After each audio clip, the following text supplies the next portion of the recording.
Assalamualaikum warahmatullahi wabarakatuh. Pemirsa Gapai Kemuliaan yang dirahmati Allah. Sujud sahwi merupakan sebuah sujud yang disyariatkan dilakukan di akhir sholat akibat adanya kesalahan maupun kekurangan dalam sholat. Nah, sebagian ada yang melakukannya sebelum salam, tapi ada pula yang melakukannya setelah salam. Lantas apa saja sebetulnya yang membuat orang harus melakukan sujud sahwi dan bagaimana tata caranya? Untuk membahas terkait sujud sahwi ini, alhamdulillah sudah hadir bersama kita di studio. Ada gurunda kita semua, Kiai Haji Muhammad Faiz. Assalamualaikum Pak Kiai. Sehat Pak Kiai? Alhamdulillah baik. Alhamdulillah. Nanti kita akan diskusi soal sujud sahwi ya Pak Kiai ya. Tapi sebelumnya bagi Anda pemirsa yang memiliki pertanyaan, tentunya Anda bisa kirimkan pertanyaan Anda melalui nomor WhatsApp yang tertera di layar kaca. Langsung saja kita bahas Pak Kiai. Secara maknawinya, sebetulnya sujud sahwi ini apa Pak Kiai? As-sahwu itu kan lupa. Lupa itu kan berarti mengerjakan pekerjaan atau meninggalkan satu pekerjaan yang saat itu terjadi dia tidak ingat dan dia tidak bisa mengingat-ingat. Nah, itu kemudian disebut dengan as-sahwu dalam bahasa Arab. Nah, as-sahwu itu lupa. Maka kalau ada kata-kata sujudus sahwi, itu sujud karena ada orang yang lupa. Nah, lupanya ini banyak kan. Lupa tidak mengerjakan sesuatu yang seharusnya dia kerjakan. Itu dalam mazhab Imam Syafi'i atau secara umum karena dia meninggalkan sunnah ab'ad. Sunnah abad itu kayak dalam madhab syafi'i kayak kunut subuh. Kalau dalam madhab yang lain seperti tahiyat yang pertama, dia tidak lakukan itu, dia tidak lakukan, dia tinggalkan karena dia lupa. Itu yang pertama. Yang kedua, lupa tetapi lupa itu pada bilangan tertentunya. Misalnya sholat asar. Begitu sholat dia lupa ini rokaat kedua apa rokaat ketiga. Maka nanti dia akan mengerjakan apa yang sudah dia yakini, tetapi kemudian dia diperintahkan untuk melakukan sujud sahwi. Nah, yang terakhir itu sholat karena kelebihan. Kalau tadi kan meninggalkan sunnah abad, nggak kunut dalam madhab Imam Syafi'i kurang. Sekarang lebih dan dia ingat begitu sholat. Astagfirullah, ini kan saya sholat rakaat kelima.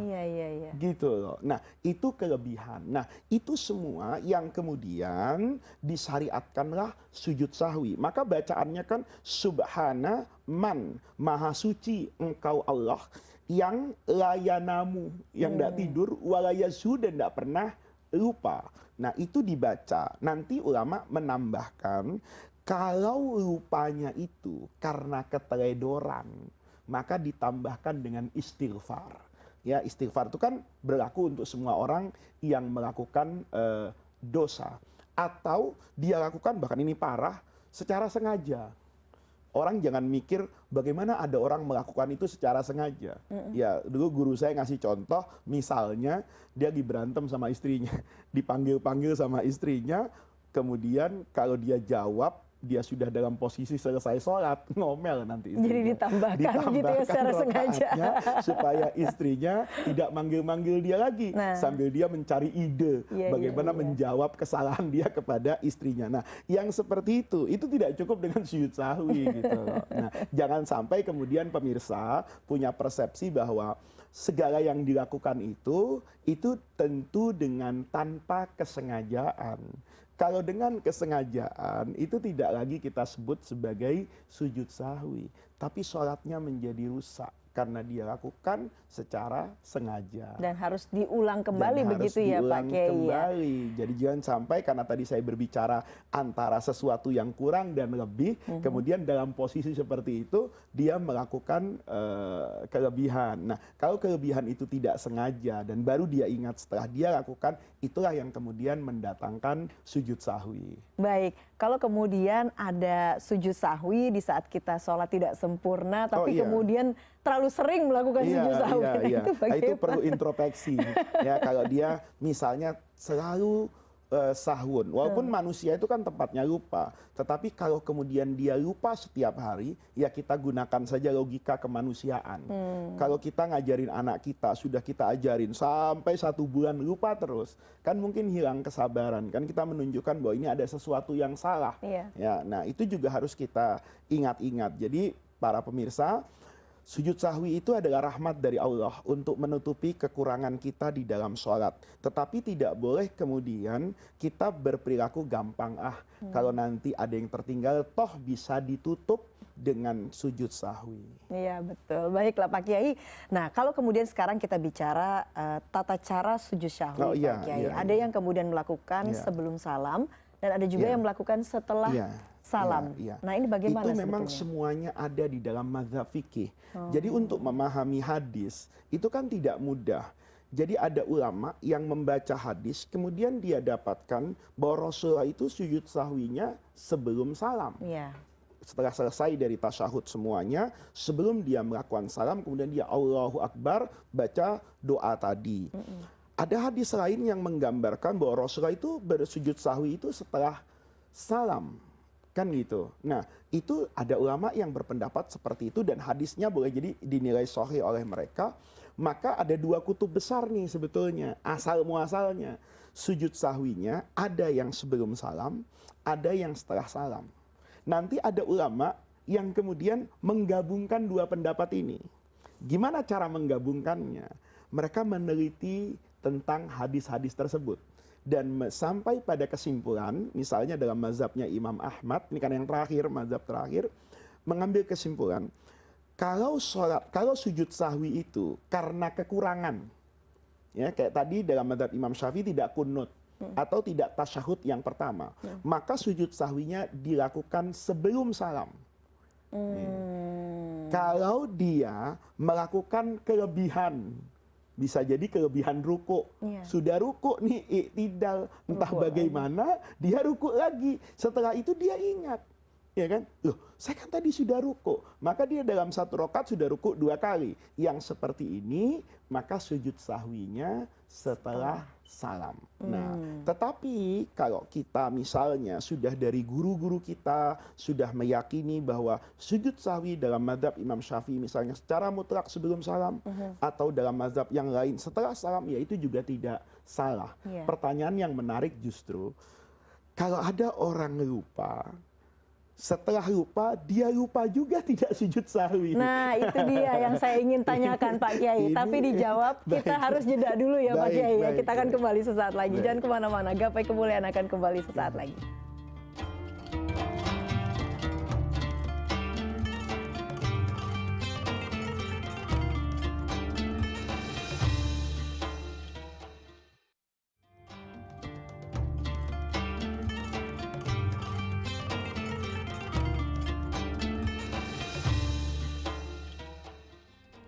Iya, terima kasih Anda masih menyaksikan Gapai Kemuliaan dalam episode Sujud Sahwi sebelum atau sesudah salam. Kita lanjutkan kembali pembahasan. Pak Kiai, tadi kan sudah dijelaskan bahwa ada sujud sahwi yang sebelum dan juga ada yang sesudah salam.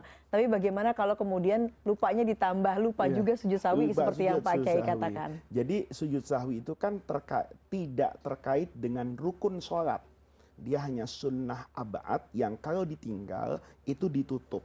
Atau kekurangan atau kelebihan dari sesuatu yang sudah ada di dalamnya rukun. Kayak sholat 5 rakaat pada sholat yang mestinya 4 rakaat. Nah, kalau dia kemudian lupa tidak sujud sahwi, lupanya di mana? Kalau misalnya dia sudah salam nih, Assalamualaikum warahmatullahi wabarakatuh. Guru saya dulu bilang, maka ambil madhab yang membolehkan sujud sahwi itu setelah salam.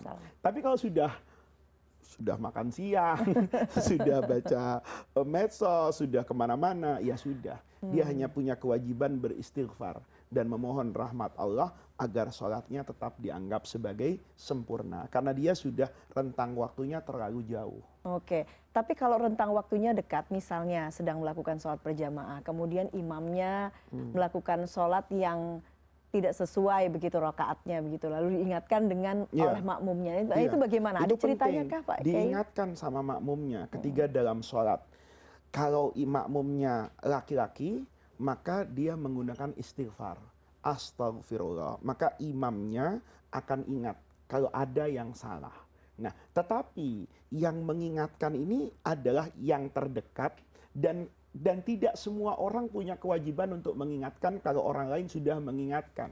Ini kan kadang-kadang ada yang salah kaprah, imamnya salah baca ayat, yang mengingatkan banyak.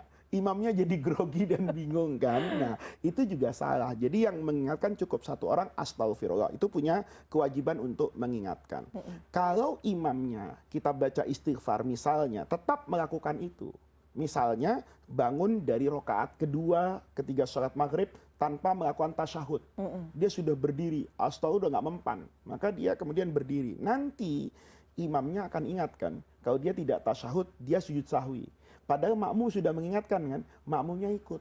Nah, karena kewajiban makmum itu mengikuti imamnya. Jadi di situ makmum punya kewajiban untuk ikut kepada imamnya. Kalau makmumnya perempuan, itu dengan tepukan tangan, tapi tidak dengan istighfar. Itu adalah cara mengingatkan imam.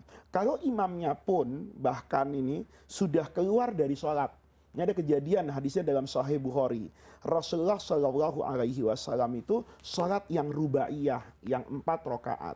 Rasulullah itu lupa, sholatnya baru 2 rakaat. Tasyahud pertama beliau salam. Maka ada orang di belakang itu di dalam Sahih Bukhari itu disebut Dzul Yadaini. Dzul Yadaini itu julukan, karena tangannya lebih panjang dari orang lain, seakan-akan satu tangan itu tangannya 2 gitu ya. Maka Nabi diingatkan sama beliau. Nah, ini juga akhlak ya. Cara mengingatkan orang yang lebih alim dari kita. Karena tidak semua orang mau diingatkan. Karena begitu diingatkan kita menyematkan kebodohan kepada orang tadi kan. Dan tidak semua orang mudah untuk menerima itu. Dzul Yadain itu ngomong, ya Rasulullah, aku sirotis salat. Apakah sholat sekarang dikosor, dipendekkan lagi? Karena dulu kan sholat di Mekah itu awwalu mafurido itu rakaatani, 2 rakaat saja. Ya, kemudian nanti sesempurnanya ditambahkanlah pada zuhur dan asar yang 2 menjadi 4, pada maghrib yang 2 menjadi 3, kemudian isya yang 2 juga menjadi 4, dan dibiarkanlah sholat subuh seperti pada asalnya hanya 2 rakaat. Nah, dia tanya, apa ini dirubah lagi, direvisi kayak dulu lagi? Amnasita. Apa engkau lupa? Kata Rasulullah memandang yang lain ini untuk melakukan klarifikasi. Benar nggak yang dikatakan dia? Semua sahabat mengangguk, sodako benar. Maka Rasulullah dalam riwayat itu secara dohir menyempurnakan 2 sholatnya. Nah, dari sini ada ulama yang berpendapat ya, bahwa ucapan yang dilakukan orang ketiga sudah selesai sholat dan memutus sholat, tetapi untuk kepentingan sholat, itu tidak membatalkan dan tidak merusak sholat. Maka Nabi kemudian sholat 2 rakaat dan sujud sahwi atas kesalahan tersebut. Ada ulama lain yang mengatakan tidak. Nabi dalam riwayat itu menyempurnakan sholat, artinya bukan meneruskan 2 rakaat lagi. Tapi Nabi sholat 4 rakaat sempurna tanpa sujud sahwi, karena sholat yang tadi itu kekurangan rukunnya 2 rakaat, dan Nabi sudah salam dan keluar dari sholat. Jadi di antara kedua ini sama-sama memiliki kemungkinan. Jadi kalau nanti misalnya ada orang yang jadi imam seperti Nabi, salah seperti itu, kemudian dia menyempurnakan 2, dia artinya mengambil dari zahirul hadis yang dia baca. Baik, Pak Kiai, sekarang kita bicara tata cara. Pak Kiai tadi sempat menyebutkan bagaimana tata cara sujud sahwi. Nah, itu sebetulnya apa yang kemudian dibaca dan bagaimana kita harus melakukan jadi kalau sujud sahwi yang benar. itu sebelum salam, maka begitu selesai dia membaca tasyahud, misalnya sampai fil alamina innaka hamidum majid, ya, dia langsung sujud 2 kali sujud, ya, seperti sujud sholat. Oh, seperti sujud sholat. Nah, dia perlu berniat saja dalam hati, tapi tidak dilafatkan. Jadi begitu fil alamina innaka hamidum majid, saya sujud sahwi. Dalam hatinya membaca subhana man layanamu walayasu, dia bangkit seperti iftiros, duduk di antara 2 sujud tapi tidak membaca apapun, langsung kemudian sujud kembali, kemudian dia bangkit dari sujudnya. Karena ini dia belum salam, maka dia harus apa itu? Salam. Kalau sujud sahwinya dilakukan sebelum salam. Nah, kalau sujud sahwinya dilakukan setelah salam, maka dia sudah melakukan salam yang dikatakan akhir dari sholat. gitu loh. Maka dia tinggal baca subhanaman layanamu walayashu, ya 2 kali sujud, setelah itu selesai. Dia keluar dari sholatnya. Tidak perlu salam lagi Tidak kalau perlu begitu. Baiklah, karena kita bicara soal sujud nih Pak Kiai. Ada yang mengatakan bahwa sujud yang paling terakhir itu adalah yang paling mustajab. Oh iya. Jadi kita bisa menyampaikan doa-doa kita di saat sujud terakhir itu. Nah itu bagaimana sebetulnya Pak Iya. Kiai? Yang pertama ya para pemirsa, sholat itu dalam bahasa Arab artinya ad-du'a, doa. Jadi semua yang terkait dengan doa itu boleh dipanjatkan di dalam sholat, mulai dari Anda takbiratul ihram sampai sebelum salam. Hanya saja semua ulama dalam mazhab fikih yang terkenal, mazhab yang 4, mensyaratkan dengan menggunakan bahasa Arab. Jadi tempat yang paling mustajab orang melakukan doa yang diharapkan dikabulkan oleh Allah itu di dalam sholat. Maka sholat kita ini sebetulnya masih banyak kekurangannya. Kekurangannya di mana? Kita tidak memahami bahwa substansi sholat itu kita sedang berbicara dan bermunajat kepada Allah. Oleh karena itu penting untuk mengerti apa yang kita baca, mengerti apa yang dibaca oleh imam. Rasulullah itu kalau sholat panjang, kenapa? Karena menghayati maknanya. Misalnya Allahu Akbar, ingat betul bahwa Allah itu Maha Akbar. Saya ini punya masalah yang besar ya Allah, tapi saya tahu kekuasaanmu lebih besar dari problematika hidup yang saya hadapi. Maka ketika Allahu Akbar, saya hadapkan wajah saya, kan gitu iftitahnya. Inni wajjahtu wajhiya lilladzi fataras samawati wal arda hanifan, dan seterusnya. Itu maknanya kan doa. Nah, di saat-saat itu ketika inni wajjahtu, saya hadapkan ya Allah, karena tidak ada yang bisa menerima saya di dunia ini kecuali Engkau yang maha adil, yang maha penyayang. Saya ketemu dengan ibu saya sudah marah dan benci kepada saya, tapi saya tahu ya Allah, Engkau itu ya arhamar rahimin. Nah itu kan boleh dilakukan di dalam sholat, karena itu intinya doa. Iyyaka na'budu wa iyyaka nasta'in. Hanya kepadamu ya Allah saya beribadah dan saya memohon pertolongan. Ihdinas siratal mustaqim, tunjukkan saya jalan yang lurus. Jalan yang lurus itu kan berbeda-beda. Buat saya, buat Mbak Eva, buat Permisa, ihdinas siratal mustaqim. Misalnya, saya sedang melamar pekerjaan. Ya Allah, kalau pekerjaan itu baik kepada saya, tunjukkan jalan yang lurus untuk saya. Kalau yang masih belum punya istri misalnya, kalau itu jodoh saya, tunjukkan jalannya. Itu juga bagian dari doa. Dan itu tidak salah dilakukan. Nah, terkait dengan tadi, Mbak Eva ya, ada 2 tempat di dalam sholat yang dihususkan oleh Rasulullah sebagai tempat yang mustajab. Yang pertama waktu sujud. Aqrabu ma yakunul abdu ila rabbihi wa huwa sajid. Sedekat-dekatnya orang kepada Allah itu ketika dia dalam keadaan sujud. Maka dalam keadaan sujud itu kan ikrar kita subhana rabbiyal a'la.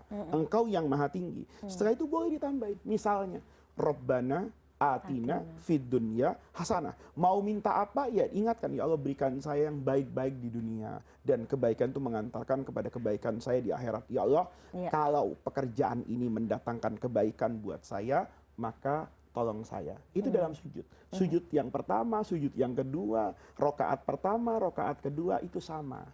Kemudian nanti di akhir sholat, setelah bertasahud selesai, sebelum salam, itu kita disunnahkan untuk berdoa apa saja menggunakan bahasa Arab dalam madhab Imam Syafi'i. Madhab lain yang membatasi dengan doa yang ada di Quran atau yang ada di hadis, tapi nggak boleh ngarang-ngarang redaksinya. Tapi Imam Syafi'i lebih luas lagi, selama itu dikatakan dalam bahasa Arab maka hukumnya boleh.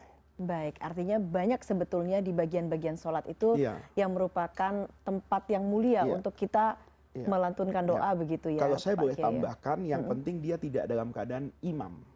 Karena kalau imam kan panjang sekali, kasihan makmumnya. Kan orang kalau jadi imam itu harus mempertimbangkan bukan kondisi imamnya, tapi kondisi makmumnya. Kalau dia tahu di belakang ada orang tua, atau ini kita sholatnya di bandara misalnya, di stasiun kereta api, maka tidak sunnah lagi untuk memanjang-manjangkan doanya. Tetapi dalam keseharian kita kan sebetulnya lebih banyak sholat yang bisa dilakukan secara sendiri.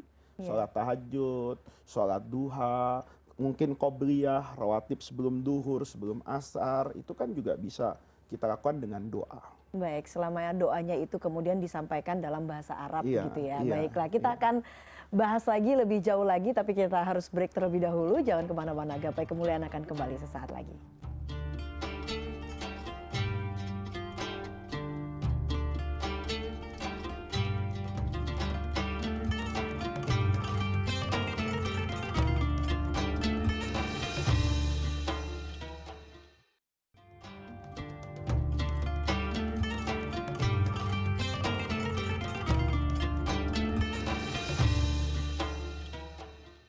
Ya, terima kasih Anda masih menyaksikan Gapai Kemuliaan dalam episode Sujud Sahwi sebelum atau sesudah salam. Kita lanjutkan kembali pembahasan kita bersama Kiai Faiz. Pak Kiai, tadi Pak Kiai mengatakan bahwa salah satu tata cara pada saat kita melakukan atau melantunkan doa di saat sujud ataupun di beberapa bagian sholat itu mungkin untuk di saat dia menjadi imam begitu ya, Iya, itu iya. mungkin tidak disarankan begitu Iya, ya Pak iya, Kiai ya, iya. harus melihat makmumnya. Nah, bagaimana kemudian dengan makmum, kita juga ingin berdoa tiba-tiba imamnya sudah Iya. lebih cepat. Nah, oleh karena itu kita harus saling mengerti tentang itu.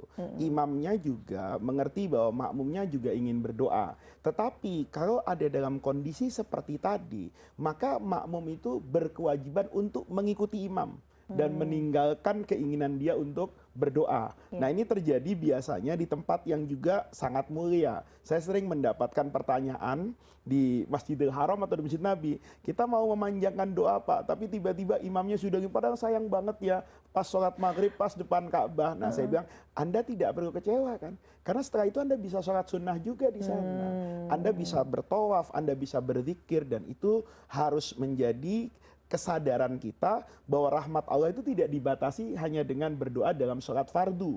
Tetapi kita harus ingat sebagai makmum, kita punya kewajiban untuk mengikuti imamnya. Baik, kita kembali lagi nih ke sujud sahwi Pak Kiai. Kan tadi kan karena lupa Iya, gitu ya. Ada iya. beberapa hal soal tidak melakukan tahiyat, terus Iya. kemudian juga rokaatnya kurang ataupun Iya, lebih. iya. Apakah ada hal-hal lain yang kemudian membuat kita itu harus melakukan sujud Iya, sahwi? jadi kalau dari semua yang kita bahas tadi, itulah kewajiban kita, anjuran kita untuk melakukan sujud sahwi.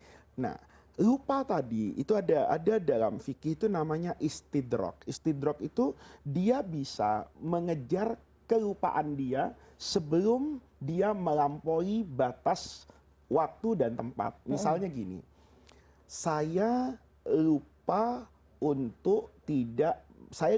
membaca Fatihah. Tetapi kemudian sebelum saya ruku, ini kan rukun yang selanjutnya, saya bisa mengingat itu. Maka kemudian saya mengerjakan apa yang saya lupa tadi sebelum nabrak rukun selanjutnya. Iya. Maka saya selesai di situ, tidak perlu melakukan sujud sahwi. Oh. Atau misalnya waktu sholat rokaat kedua nih, dia mau bangkit ke rokaat ketiga nih, tapi belum sampai baca Fatihah, baru setengah bangkit misalnya, ingat, loh iya, ini kan tasyahud pertama, Iya. dia duduk saja.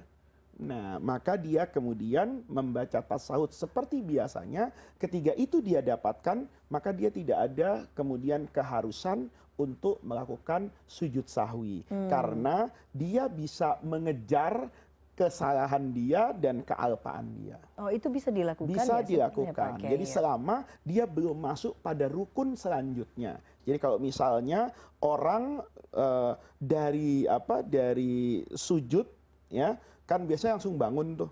Mestinya kan ada tahiyat pada rakaat kedua. Dia udah bangun tuh, tapi belum baca Fatihah. Dia, oh iya ya, belum tasyahud yang pertama. Dia turun, baca tasyahud. Dan itu tidak perlu melakukan sujud sahwi karena dia bisa mengejar ketertinggalan tadi. Baik, mungkin kita harus ulang kembali begitu ya, apa-apa saja yang kemudian mewajibkan seseorang itu sujud sahwi. Iya, sebetulnya tidak mewajibkan, tetapi sujud sahwi itu adalah bagian dari rahmat Allah. Iya. Yang saya katakan tadi, kalau orang tadi sudah tidak kunutan dalam mazhab Syafi'i, lupa juga tidak sujud sahwi, ya sudah, sholatnya sah gitu loh. Nah, tetapi sujud sahwi ini kan jabar ya, untuk menutupi kekurangan tadi. Maka yang saya katakan tadi, dia dianjurkan, didorong untuk melakukan sujud sahwi itu karena dia meninggalkan. sunnah abad di dalam sholat. Contohnya adalah kunut, contohnya adalah tasyahud yang pertama. Kalau dia tinggalkan ini kan berarti kekurangan. Maka dia diminta untuk melakukan sujud sahwi. Yang kedua, dia melakukan kelebihan ini. Kelebihan di dalam bilangan rokaat misalnya. Ternyata dia sholat 5 rokaat. Maka ketika dia 5 rokaat, dia selesai dari rokaat yang kelima, dia kemudian melakukan sujud sahwi atas kealpaannya. Kemudian ini ada satu yang di luar sholat nih. Ini saya harapkan juga tidak sering terjadi. Kalau ada orang makan, tidak sempat gosok gigi, tidak sempat bersih-bersih mulutnya, masih ada yang nyelip tuh. Bisa jadi potongan daging kecil, kangkung, bayam gitu ya. Nah, dia sebenarnya tidak ada niatan untuk memakan. Tapi ketika sholat, misalnya dia mendapatkan ketidaknyamanan di mulutnya. Maka dia gerak-gerakkan lidahnya. Tahu-tahu lepas itu dari gigi. Tertelan gitu. Walaupun kita tahu itu nggak ada rasanya kan. Kalau tertelan seperti itu, ini saya lupa tadi tidak menyampaikan, itu juga kita disunnahkan dan dianjurkan untuk melakukan sujud sahwi. Jadi itu adalah contoh yang di luar gerakan sholat perkataan sholat baik lupa ataupun kurang. Baik, kalau itu di luar gerakan sholat, bagaimana kemudian dengan wudhu misalnya Pak Kiai? Ada yang lagi pada saat sholat tiba-tiba baru ingat gitu ada wudhu yang tidak sempurna misalnya. Apakah kemudian itu juga kalau itu disarankan? Membatalkan sholat. Kenapa? Karena itu menjadi syarat. Kan di dalam agama itu ada hukum namanya ahkam wad'iyah. Untuk melihat wad'us syai'i, bentuk sesuatu itu sudah sesuai dengan kriterianya enggak? Sudah sesuai dengan SOP-nya enggak? SOP sholat itu ada namanya syarat, ada namanya rukun. Ini kedua-duanya menentukan keabsahan sholat. Bedanya, kalau syarat itu pekerjaannya di luar sholat, kalau rukun itu di dalam sholat. Takbiratul ihram itu rukun sholat. Wudu, menggunakan pakaian yang suci, menghadap kiblat, berdiri, itu adalah syarat sholat. Kalau ini tidak terpenuhi, maka syaratnya tidak terpenuhi, amalnya itu bukan tidak sah namanya, tapi fasih. Itu berlaku, maka dia faskus sholat kan, ya bukan sholatnya batal, tapi memang tidak sah dari awal. Maka begitu ingat, oh saya belum berwudu, ya udah, dia keluar dari sholat itu dia batalkan dan dia harus berwudu. Baiklah, nah sebagai penutup kalau begitu Pak Kiai, semoga apa yang kemudian sudah dijabarkan Pak Kiai itu memberikan pemahaman yang benar begitu ya, bagaimana tata cara melakukan sujud sahwi. Nah ini bagaimana umat Islam atau pemirsa juga bisa menyikapi sujud sahwi ini dengan baik dan benar supaya kemudian rahmat Allah ini bisa dipergunakan dengan sebaik-baiknya. Jadi sebelum sholat itu diminta konsentrasi. Oleh karena itu banyak ulama fikih ya, itu mendorong orang sebelum sholat itu untuk melafadzkan niat. Kita dari kecil diajarin usolli fardhu zuhri arba'a rokaatin mustaqbilal qiblati. Orang tanya kepada saya, itu ada hadisnya enggak? Enggak ada. Boleh enggak dilakukan? Saya tanya balik sama Mbak Eva, baca majalah sebelum sholat boleh enggak? Pegang jawab WhatsApp sebelum sholat boleh enggak? Boleh kan? Karena itu pekerjaan di luar sholat. Apalagi kalau pekerjaan itu akan mendorong kehusuan kita. Begitu saya sebelum ini, kan orang dalam hidup juga butuh jeda kan.